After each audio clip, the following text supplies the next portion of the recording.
एक तरफ इंडिया में वर्ल्ड कप चल रहा है, दूसरी तरफ इजराइल और हमास के बीच लड़ाई जा रही है। आप सोचेंगे इन दोनों चीजों का रिश्ता क्या है, इन दोनों का ताल्लुक क्या है। एक सियासी मसला है, एक खेल का मसला है। लेकिन खेल और सियासत का पुराना रिश्ता रहा है। क्रिकेट में भी सियासत होती है और सियासत का हिस्सा कई बार क्रिकेट बन जाता है और इसी वजह से विवाद खड़ा होता है। हाल फिलहाल में एक विवाद खड़ा हुआ है मंगलवार को हुए मुकाबले को लेकर, जिसमें पाकिस्तान ने मुकाबला किया था श्रीलंका से। श्रीलंका को 6 विकेट से मात दी थी। मोहम्मद रिजवान हीरो बनकर निकले थे। कभी दर्द, कभी हल्की फुल्की एक्टिंग, उनके शब्दों में कहें, उसके जरिए उन्होंने एंटरटेनमेंट किया और उसके बाद पाकिस्तान को विश्व कप की सबसे बड़ी जीत दी। विश्व कप के इतिहास की भी सबसे बड़ी जीत, सबसे बड़ा विकेट कीपर के द्वारा रन बनाया, अनगिनत रिकॉर्ड जो स्थान है। लेकिन वो रिकॉर्ड, वो कहानियां हम आपको समझा चुके हैं। विवाद ये हुआ है कि रिजवान ने इस मैच के बाद जो अपनी पारी है उसे डेडिकेट किया है गाजा वालों, यानी फिलिस्तीनियों को डेडिकेट किया है। वो जो इजराइल से फिलहाल युद्ध लड़ रहे हैं और इजराइल के पलटवार का शिकार हो गए। अब इजराइल और गाजा की लड़ाई में दुनिया बटी हुई है। हम आपको पहले ही बता चुके हैं कि जो मुस्लिम कंट्रीज हैं उनका झुकाव हमेशा से फिलिस्तीन की तरफ रहा और जो यूरोपियन कंट्रीज हैं उनका झुकाव हमेशा से इजराइल की तरफ रहा। बराक ओबामा से लेकर जो बाइडन, तमाम डोनाल्ड ट्रंप, सभी अमेरिकी, फ्रांस, वो सब फिलहाल। लेकिन मोहम्मद रिजवान ने अपनी इस पारी को समर्पित किया है गाजा वालों को और इसके अनुमान भी लगाए जा रहे हैं। मोहम्मद रिजवान हम सब जानते हैं, एक ऐसे खिलाड़ी जिन्हें पाकिस्तान टीम में तमाम लोग ऐसे हैं जो मौलाना रिजवान भी कहते हैं, क्योंकि धार्मिक चीजों को लेकर उनका डेडिकेशन जो है वो बहुत ज्यादा रहता है। अब किसी व्यक्ति का अगर धर्म के प्रति झुकाव है तो वो गलत नहीं है, वो उसका अपना है। लेकिन कई बार कुछ चीजें सार्वजनिक होती हैं, उसके बाद उसको लेकर सवाल शुरू होते हैं। जैसे रिजवान हर बार अपने तरीके से अपने खुदा को याद करते हैं, जिसकी काफी लोग तारीफ भी करते हैं, कई बार लोग क्वेश्चन करते हैं, बट ठीक है, वो उनका अपना पर्सनल निजी मसला है, उस पर कभी कोई चर्चा नहीं होती है और ना होनी भी चाहिए, ठीक है, उनकी बात है। लेकिन रिजवान ने जब ट्विटर पर एक पोस्ट लिखी और उस पर लिखा कि गाजा में हमारे भाई बहनों के लिए इस जीत में योगदान देकर मैं बहुत खुश हूं और इसका पूरा क्रेडिट टीम को, खासतौर पर अब्दुल्ला शफीक को जाता है। और वो जो पहली लाइन थी, this was for our brother and sister in Gaza. फिलिस्तीन की वो लड़ाई फिलहाल दुनिया में बहुत बहुत बहुत ट्रेंड कर रही, क्योंकि लड़ाई बहुत निर्णायक मोड़ पर चली गई है। मतलब जिस तरह से वहां हमले हो रहे हैं, 2000 से ऊपर लोगों की मौत हो गई है। इजराइल ने अब पलटवार करना शुरू कर दिया। खबर आई थी कि हमास मिलिट्री कमांडर के घर पर अटैक हो गया, उनके भाई की मौत हो गई। अमेरिका ने भी गोला बारूद को जो पहला खेप है वो भेज दिया है। रिजवान ने जब ये ट्वीट किया तो इसके बाद कई लोगों को ये ट्वीट रास नहीं आया और कई लोगों ने इसको लेकर सवाल खड़े किए। और फिर सवाल ये भी हुआ कि क्या आईसीसी ऐसे दरअसल इतिहास में अगर आप नजर डालेंगे तो 2 इंसिडेंट ऐसे आते हैं जहां पर आईसीसी ने ऐसे मामलों को लेकर एक्शन लिया। पहला मामला था महेंद्र सिंह धोनी का। 2019 वर्ल्ड कप चल रहा था। धोनी ने इंडियन आर्मी को सपोर्ट करते हुए एक खास तरह के ग्लव्स पहन लिए थे और धोनी उतरे। उन ग्लव्स को पहनने के बाद महेंद्र सिंह धोनी, जिसमें भारतीय सेना के बलिदान बैच लगा हुआ था, अब क्योंकि बलिदान बैच मतलब वो थोड़ा सा पॉलिटिकल हो जाता, और उसके बाद आईसीसी ने इस मामले को लेकर एक्शन लिया और उस लोगों को हटाने के लिए कहा। और उसके बाद उस टाइम काफी कंट्रोवर्सी हुई थी कि क्या ये जरूरी है धोनी से वो बैच हटवाना, अगर वो अपनी आर्मी को सपोर्ट कर रहे हैं तो क्या गलत है। बहुत सारी चीजें हुई, काफी ज्यादा विवाद।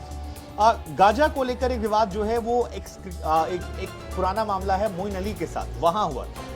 दरअसल आईसीसी की तरफ से ये क्लियरली कहा जाता है कि आप पॉलिटिकल मैसेजिंग दूर रहेंगे। और 2014 वो साल था जब मोइन अली भारत के खिलाफ साउथहैम्पटन टेस्ट में सेव गाजा और फ्री फिलिस्तीन उसके बैंड पहनकर खेल रहे थे और ये काफी वायरल तब हुआ था।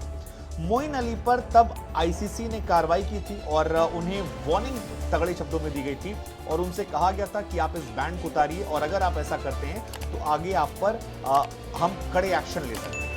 आईसीसी बार बार अपने स्टैंड में क्लियर करता है कि राजनीतिक बयान या कोई ऐसा काम मत कीजिए जो कंट्रोवर्सी खड़ी करे, क्रिकेट इवेंट को क्रिकेट तक रखिए। और आईसीसी ये बार बार कहती भी आई है कि जो क्रिकेटर्स हैं, जिनका टाई अप है, जो बड़े खिलाड़ी हैं, अगर कोई ऐसी गतिविधि में पाए जाते हैं जिनकी संलिप्तता होती है ऐसे किसी चीजों में जो पॉलिटिकल मैसेजिंग दे रहे हैं, तो फिर आपके ऊपर एक्शन हो जाएगा। अब 2 इंसिडेंट्स जो हमने आपको बताए, ये दोनों इंसिडेंट्स वैसे हैं जो ग्राउंड पे हुए। मतलब मोइन अली भी ग्राउंड पे सपोर्ट बैंड पहन कर आए थे। हालांकि पाकिस्तान को लेकर तमाम लोगों ने सोशल मीडिया पहले कहा था कि सपोर्ट जाएगा, क्योंकि पाकिस्तान हमेशा खुलकर फिलिस्तीनियों के साथ रहा है, स्टैंड लिया है। ईरान की बात कीजिए या तमाम मुस्लिम देशों से बात आई, और मैं बहुत कई बार मैं खुलकर कह चुका हूं कि मुस्लिम कंट्रीज का फुली डेडिकेशन जो है वो फिलिस्तीन की तरफ है। इंडिया में जो पसंद नहीं करते हैं उन्हें, उनका डेडिकेशन इजराइल की तरफ है, और इसीलिए आपको इंडिया विद इजराइल या इंडिया विद फिलिस्तीन या मुस्लिम विद फिलिस्तीन ये नजर आता रहता है हैशटैग में। लेकिन यूरोपियन कंट्रीज फिलिस्तीन की तरफ नहीं है, वो उनका डेडिकेशन जो है पूरी तरह से चला गया है इजराइल की तरफ, और उसको लेकर इश्यूज होते रहते हैं। लेकिन फिलहाल तमाम स्पोर्ट्स जर्नलिस्ट जो हैं इंडिया में, उन्होंने क्वेश्चन करना शुरू किया है। जैसे विक्रांत गुप्ता एक जर्नलिस्ट हैं, सीनियर जर्नलिस्ट हैं, आप लोग जानते होंगे उन्हें। उन्होंने लिखा कि is this allowed ICC? Dhoni से कहा गया था कि आप ग्लव्स उतारिए वर्ल्ड कप के दौरान, लेकिन क्या बाकी क्रिकेटर्स को ऐसे पॉलिटिकल और रिलीजियस स्टेटमेंट आईसीसी इवेंट के दौरान देने का हक है? और बहुत सारे लोगों ने रिजवान की पोस्ट को शेयर करते हुए, टैग करते हुए लिखा है कि क्या ये इजाजत दी जाती है? और इसीलिए हमें लगा कि हम आपसे ये सवाल पूछते हैं कि हालांकि मोहम्मद रिजवान ने इस मैच के दौरान नहीं किया है, उन्होंने सोशल मीडिया पर किया है, लेकिन सोशल मीडिया आज के दौर में आपके स्टेटमेंट या आपके इवेंट का हिस्सा होती है, और रिजवान क्योंकि ट्रिप के दौरे पर हैं, सो क्या ये नियम कायदे कानून उन पर लागू होते हैं, या ये उनका अपना रिलीजियस चॉइस है कि वो करते हैं? लेकिन क्या ये रिलीजियस चॉइस पॉलिटिकल एंगल को देने वाला नहीं? क्योंकि कई बार कहा जाता है कि स्पोर्ट्स को स्पोर्ट्स की तरह रखें, उसको इन्वॉल्व मत करें। जैसे कल मैंने एक वीडियो बनाया था, पाकिस्तान के समर्थन में इंडिया में हैदराबाद में नारेबाजी हुई थी, और चल रहा था जीतेगा भाई जीतेगा, और आया पाकिस्तान जीतेगा, और उसके बाद तमाम पाकिस्तानी फैंस कह रहे थे कि सर ये स्पोर्ट्स है और स्पोर्ट्स को स्पोर्ट्स की तरह रखिए, even India will come to Pakistan, तो वहां भी इंडिया के लिए चीयर होगा, विच इज ट्रू, मैंने उसको भी काफी हद तक सपोर्ट किया था।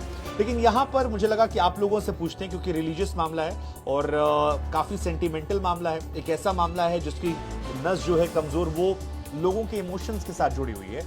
सो हमें लगा हम आपसे पूछते हैं कि क्या रिजवान पर एक्शन होना चाहिए, या इससे उनका अपना एक freedom of speech and expression मानकर छोड़ देना चाहिए कि इसे जरूरत से तूल ना दिया जाए, इस मामले को ना बढ़ाया जाए।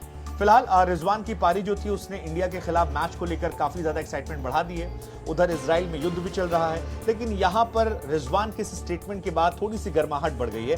आपका इस पर क्या टेक है, जरूर